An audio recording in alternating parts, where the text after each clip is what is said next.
গল্প ফিরে এলো হারকিউলিস। লিখেছেন সাদিয়া তিনতি। প্রথম খণ্ড, অধ্যায় ৮, সত্যের মুখোমুখি। অনুসন্ধানের পর অনুসন্ধান। তিতি আর সৈকত আকাশ পাতাল খুঁজে খবর পর খবর খুঁজে বেড়াচ্ছে। তিতির আর সৈকত আকাশ পাতাল এক করে খুঁজে চলছে। প্রতিটি সূত্র, প্রতিটি গোপন ফাইল, প্রতিটি ছায়াময় অতীতের টুকরো তার উল্টে পাল্টে দেখছে। তিতির জানে সত্য ধরা দেবে, কিন্তু সে কখনোই কল্পনা করেনি যে সত্যটা এতটা বিভীষিকাময় হতে পারে। 25 বছর ধরে যে মানুষটাকে সে অবিচল বিশ্বাস, শ্রদ্ধা আর ভালোবাসায় আগলে রেখেছিল, সেই তিয়াস তানবিন এক নরপিশাচ। তিতিরের সব অনুভূতি যেন এক মুহূর্তে চূর্ণ বিচূর্ণ হয়ে গেল। কিন্তু প্রশ্ন একটাই, এই সত্য কি সে গ্রহণ করতে পারবে? নির্ভীক সত্য বলছে। তিতিরের কাছে তিয়াস তানবিনের এই পবিত্র নামটা এক ঘৃণ ধর্ষকের নামে পরিণত হলো। সুরভি খন্দকারের ধর্ষণের পিছনে যাদের খুঁজে পাওয়া যায়, সেই সাহিত্যে অপ্রকাশিত নাম তিয়াস তানবিন। সুরভি খন্দকারের করুণ পরিণতি আর তার পরিবারের অসহায়তা সবকিছু স্পষ্ট হচ্ছে। আমিনুল খন্দকার নিজ কন্যা কাকন খন্দকারের সম্মান রক্ষায় নীরব থেকে গিয়েছিল। সুরভি বিচার চাওয়ার সাহস দেখাননি। সমাজের নিষ্ঠুরতার কাছে মাথা নত করেছিলেন। কখনোই প্রকাশ করেননি কেন তার মেয়ে মেন্টাল অ্যাসাইলামে বছরের পর বছর কাটাচ্ছে। তিতিরের কাছে সব জলের মতো পরিষ্কার। তিতিরের শরীর চলছিল ক্ষোভে, হতাশায়। নির্ভীক বলছিল, নিজের ভাই ভেবে নয়, ধর্ষক ভেবে অনুসন্ধান করো। কিন্তু তখন সেটাকে তিতির নিষ্ঠুর কটাক্ষ ভেবেছিল।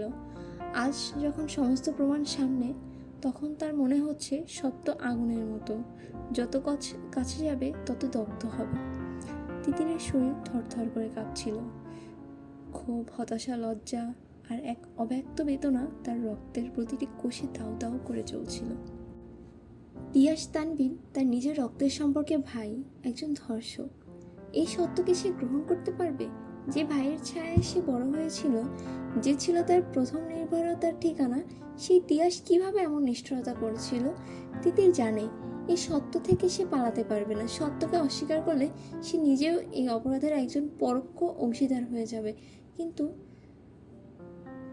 তার অগণিত প্রশ্ন উঠে আসছে। সুরভি খন্দকার ঘটনার প্রকাশ পেলে কি ঘটতো? তার পরিবার ধ্বংস হয়ে যেত? সমাজ কি তাকে দাগী অপরাধের বোন হিসেবে চিনত? কিন্তু এখনও তো সে ধর্ষকের বোন নামেই পরিচিত। কিন্তু সবচেয়ে গুরুত্বপূর্ণ কথা, হারকিউলিস কি সত্যিই অন্যায় করেনি?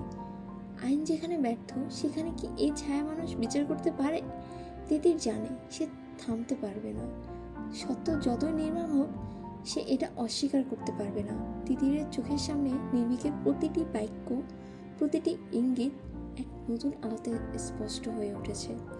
কিন্তু একটা বিষয় এখনও স্পষ্ট নয়, নির্ভীক এত কিছু জানে কিভাবে? সে কি সত্যি কেবল একজন আইনজীবী, নাকি সে নিজেই হারকিউলিসের অংশ?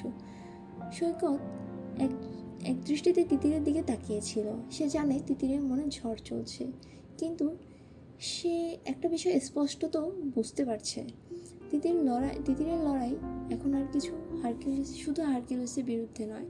সে লড়াই করছে নিজের সাথে, নিজের বিশ্বাসের সাথে।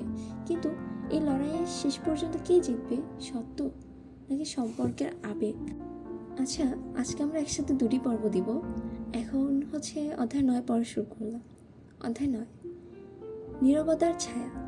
ঢাকার শহরে রাতের নরম আলোয় ঢেকে আছে। অন্ধকারের আড়ালে কিসের যেন একটা অপেক্ষা, একটা নীরব হিসেব নিকেশ। আজহার গ্রুপ অফ ইন্ডাস্ট্রিজের চেয়ারম্যান রাশেদ আজহার ক্ষমতাসনে বসে থাকা এক স্বঘোষিত রাজা। অফিসের করিডোরে তার ছায়া পড়লেই নারীরা ভয়ে পথ বদলে নিত। তাদের চোখে ছিল দুঃস্বপ্নের ছায়া, ঠোঁটে অব্যক্ত আর্তনাদ। অফিসের দরজা পেরোলেই সে সম্মানিত কর্পোরেট ব্যক্তিত্ব, কিন্তু ভেতরে দরজা বন্ধ হলেই একটা রাক্ষস। রাত 3:47। বাতাসে এক অদ্ভুত নিস্তব্ধতা। ঢাকা অভিজাত এলাকা, এক বিশাল কাচঘেরা ভিলা। ভেতরে রাশেদ আজহার আতশোয়া, হাতে দামি সিগারেট। সিলিংয়ের আলো সোনালি আভা ফেলছে ঘরের মার্বেলের মেঝেতে। তারপর একটা নিঃশব্দ বিস্ফোরণ। এক নিমেষে সব আলো নিভে গেল, চারপাশ কালো, গভীর শ্বাসরুদ্ধকর। রাশেদ আজহার ধপ করে উঠে দাঁড়ালো। কে ওখানে? নিস্তব্ধতা। তার অন্ধকারের গহ্বরে এক ঝলক কালো মুখোশের আভাস, ঠান্ডা, নিঃশব্দ। আস্তে আস্তে সেই মুখোশধারীর ছায়া এগিয়ে আসছে, সিঁড়ির ধাপে ধাপে নরম পায়ের শব্দ। রাশেদ আজহার আতঙ্কিত কণ্ঠে চিৎকার হল, কে? কে তুমি? গলার স্বর কাঁপছে। এক রাজপুরুষের মুখে প্রথমবার আতঙ্ক ঝরে পড়ল। একটা শক্ত দৃঢ় কণ্ঠস্বর ভেসে আসলো, হারকিউলিস। শব্দটা দেওয়ালে প্রতিধ্বনিত হল। তারপর সকালের প্রথম আলোয় ছেয়ে গেল শহরে তখনও ঘুমের আবেশে ঢেকে আছে। পাখিরা ডানা ঝাপটায়, গাড়ির হর্ন শহরকে জাগিয়ে তোলে। কিন্তু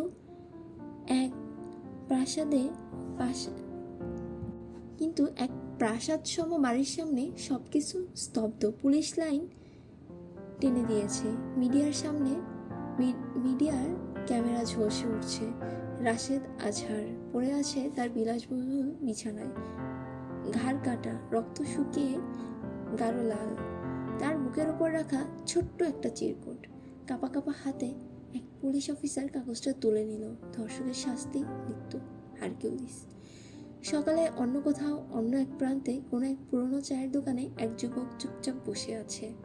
তার মুখে এক অদ্ভুত প্রশান্তির ছায়া। সে ধীরে ধীরে এক চুমুক চায়ে দিল।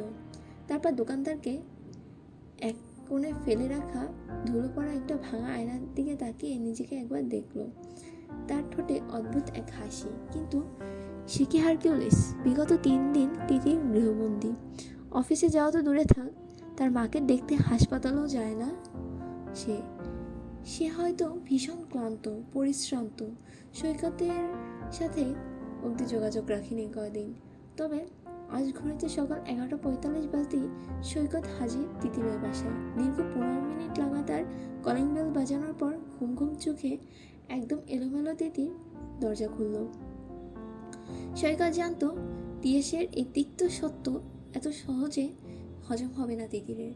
সে গুটিয়ে নেবে নিজেকে, আর সেটাই হলো। তিতির দরজা খুলেই বলল, তুমি? সৈকত হালকা হেসে বলল, তুমি ভুলে গেলেই আমি ভুলতে পারি। তিতির নির্লিপ্ত। সৈকত ঘরের চারপাশে তাকিয়ে নিল। ভয়ঙ্কর বিশ্রী অগোছালো সেই দৃশ্য দেখে সে টেবিলে খবরের কাগজ আর খাবারের প্যাকেট রেখে বলল, এভাবে থাকলে কি দিন চলবে? তিতিরের সোফায় ধপ করে বসে পড়ল। যা চলছে চলুক। সৈকত খবরের কাগজটা তিতির দিকে এগিয়ে দিয়ে বলল, আজহার গ্রুপ অফ ইন্ডাস্ট্রিজের চেয়ারম্যান রাশেদ আজহারকে খুন করেছে হারকিউলিস। তিতিরের চোখে মুখে কোনো প্রতিক্রিয়া খুঁজে পাওয়া গেল না। সে খুব সাধারণ ভঙ্গিতে সৈকতের দিকে তাকিয়ে বলল, তো আমি কি করব? সৈকত বিস্মিত হয়ে বলল, মানে কি? নির্ভীক এভাবে খুনের পর খুন করে যাচ্ছে, আর হারকিউলিসকে ধরাই তো তোমার আসল উদ্দেশ্য ছিল। তিতির ম্লান হাসলো, এসে বলল, হারকিউলিসকে ধরা কখনোই আমার উদ্দেশ্য ছিল না। আমি তো শুধু তিয়াস তানভীরের খুন, আমার বাবার মৃত্যু, আমার এই পরিস্থিতি, এসব কিছু দায় হারকিউলিসের উপর চাপাতে চেয়েছি। কিন্তু এসব কিছু দায়ী তার না, তাই তার কাজকর্ম অনুসন্ধানে কিছুতেই আমি নেই।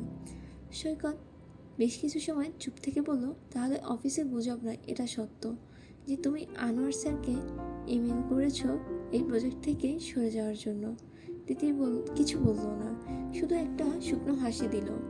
তারপর উঠে গিয়ে দরজার দিকে পা বাড়ালো। অপেক্ষা করো, আমি তৈরি হয়ে আসছি। অফিসে অনেক কাজ জমে গেছে। সৈকত শুধু তাকিয়ে রইল। তিতির কি সত্যিই সরে যাচ্ছে? ফিরে এলো হারকিউলিসের এই অধ্যায়টি এখানেই শেষ। পরবর্তী অধ্যায়টি বা পরবর্তী পর্বটি অতি শীঘ্রই আসবে। ধন্যবাদ।